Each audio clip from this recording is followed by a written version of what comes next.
राधे राधे। तो कैसे हैं आप लोग?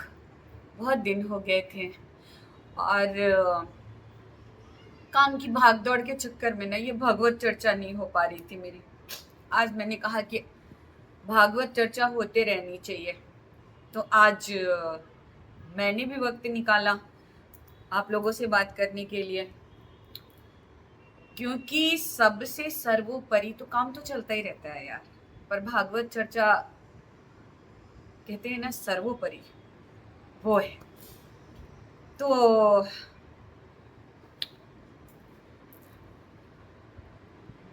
आज मैं एक प्रश्न पूछना चाहती हूँ कि हर कोई बड़े बड़े कथावाचक हैं, बहुत से ऐसे जानने वाले लोग भी होंगे जिनको पता भी हो सकता है और नहीं भी पता हो सकता है, दोनों ही बात है। लेकिन मेरा ये प्रश्न जरूर है और शुरुआत पुनः भगवत चर्चा की शुरुआत जो है मैं इस प्रश्न के साथ ही करना चाहती हूँ। जैसे हम सत्यनारायण की कथा पढ़ते हैं तो उसमें अंत में आता है कि शतानंद नाम के ब्राह्मण जो थे वो अपने दूसरे जन्म में, अगले जन्म में सुदामा बन करके आए। जो लकड़हारा था वो त्रेता में प्रभु श्री राम के टाइम में जो थे वो केवट बन करके आए। राजा उल्कामुख जो हैं वो दशरथ बन करके आए।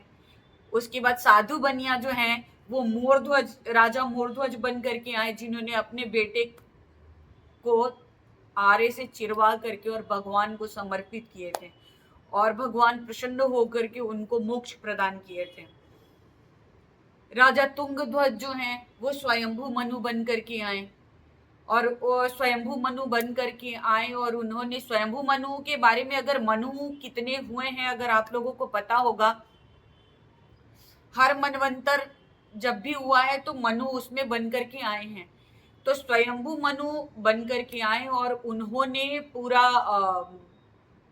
जैसे दक्ष ने वो किया उस वक्त में, अपने टाइम के मनवंतर को उन्होंने संभाला। जितने गोपगण थे, जो राजा तुंगध्वज जिस वक्त कथा सत्यनारायण भगवान के प्रसाद की अवहेलना किए थे, उस वक्त जो गोपगण कर रहे थे वो कथा, वो सब श्री कृष्ण अवतार के टाइम में ब्रज में गोप बन करके ही आए और उन्होंने भगवान के साथ जो था वो लीला में सहभागिता निभा करके वो सब के सब जो हैं वो गोलोक के वासी बने। तो इसी तरीके से मेरा प्रश्न ये है, प्रश्न एक ही है पर दो लोगों से जोड़ करके है। ये तो मैंने सत्यनारायण कथा का उदाहरण दिया और मैंने पहले भी बताया हुआ है कि भगवान के दो सेवक जय और विजय, सनकादि मुनियों के श्राप की वजह से उनको जो था वो 3 जन्म लेकर के, क्योंकि उनके सामने ऑप्शन ही रखा गया हुआ था कि या तो 7 जन्म लो, 7 जन्म लेकर के तुम मेरी तपस्या करो। भगवान ने शर्त यही रखा था, ये मेरी तपस्या करो और तपस्या करके मनुष्य जन्म में आओ, 7 जन्म मेरी तपस्या करो और मेरी तपस्या करके मुझे प्राप्त करो पुनः से। वो भगवान के अभिन्न सेवक जय और विजय। और नहीं तो 3 जन राक्षस योनि में जन्म लो, मेरे से शत्रुता करो, मेरे हाथों मारे जाओ और पुनः मुझ में आकर विलीन होकर के वापस से अपने उस स्थान को प्राप्त करो। जय विजय भगवान को इतना प्यार करते हैं, इतनी जबरदस्त की भक्ति है उनकी। अब सोचो कैसी भक्ति है कि उस भक्त की खातिर भगवान को दरा पे अवतार लेकर के आना पड़ा। तो लीला तो पहले से निर्धारित रहती है, वो जो सबके ऊपर बैठा वो परम ब्रह्म है ना, डैशबोर्ड को चलाने वाला वही है और बाकी सारे लोग लूडो के गोटी हैं।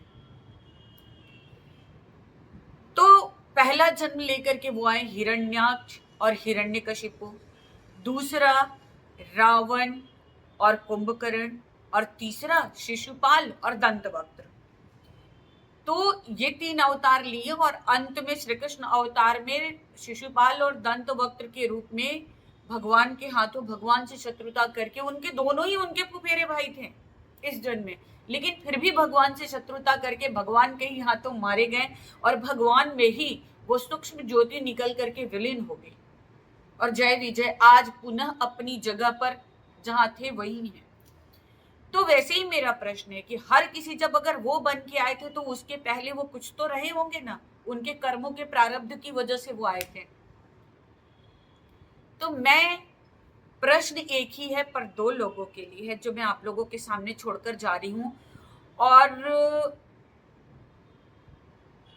उत्तर अगर देंगे तो भगवान के प्रति आपकी भक्ति का भी भाव जो है वो बढ़ता चला जाएगा, भगवान के बारे में जानने का भी अवसर मिलेगा। जिज्ञासा अगर अपनी हम बनाए रखें तो वो ज्यादा बेहतर होता है। तो प्रश्न मेरा ये है कि ध्रुव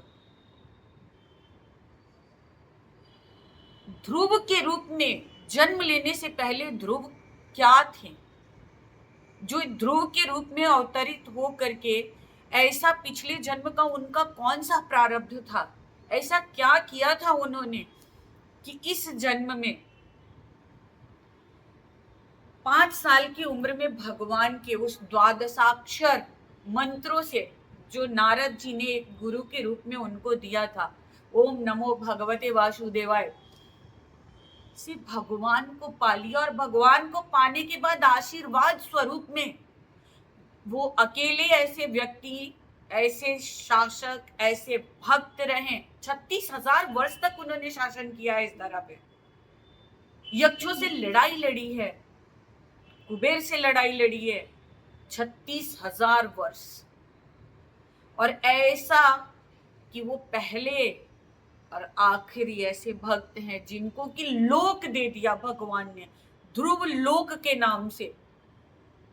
और वो ध्रुव लोक आज सतयुग की घटना, सतयुग गया, त्रेता गया, द्वापर गया, कलयुग आ गया, लेकिन ध्रुव और ध्रुव की कथा आज भी वैसे ही है। हम भागवत तो करा लेते हैं, सब कुछ कर, पर हमारे अंदर जिज्ञासा कहाँ है जिसके अंदर अपने ईश्वर को, ईश्वर के द्वारा किए गए कार्यों को, ईश्वर के द्वारा प्रस्थापित घटनाओं को जानने की जिज्ञासा ही हमारे अंदर नहीं है।